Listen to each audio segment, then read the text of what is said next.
Let's get to Alberta now. And it is a race of vaccine versus variant and resistance. The province now has the highest COVID case rate in Canada and the U.S., while frustration growing over new provincial restrictions that are going to either already or going in effect. Let's break this all down. We join CityNews Edmonton reporter Carly Robinson. Good morning to you, Carly.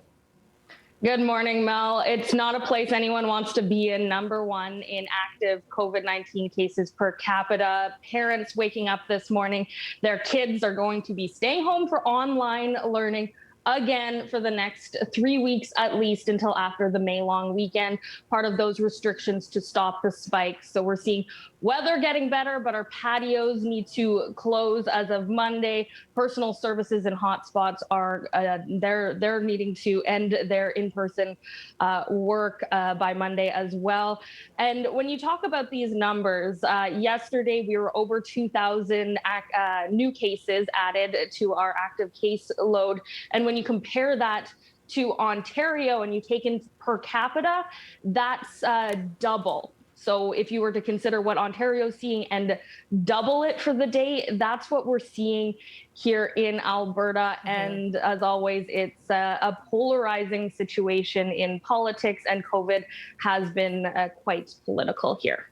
Carly, in commercial breaks, so for our viewers, we always do a technical check, make sure we can see one another, hear one another. And my first question to you was, how are you?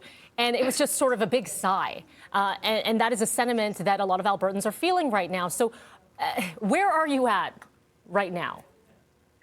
Yeah, the sigh, I'm sure a lot of Canadians are feeling it, but for Alberta, we're watching other provinces. They're maybe looking at easing restrictions, and we're getting stronger restrictions now. It's something Premier Jason Kenney has wondered why, and he's talked about it publicly. And some of the things he points to when we see Saskatchewan and BC with similar restrictions, but they are seeing case counts go down, but ours go up. Well, it might have to do with our workforce. We have more people who can't work from home. If you think about industries like oil and gas, where people fly into work camps in northern Alberta, that's where people are seeing a lot of outbreaks. We're seeing in Fort McMurray, there's an outbreak of more than 1,000 cases in CRNL Horizon. And this is just one of the things. We're also looking at, we have a younger population, and we know that these variants do move quickly through younger Albertans and younger Canadians and younger people around the world. And we also have, well, we were hit with tough economic times before COVID-19 hit our province. We're talking about unemployment rate. So it's just been a tough time for Albertans before this all started. But the big question lots of people are wondering is, what impact do those who have been vocally opposed to COVID-19 restrictions have on our case numbers? It's not something we really know yet. Premier Kenney is facing some problems within his own cabinet. Some people spoke out publicly a few weeks ago about restrictions.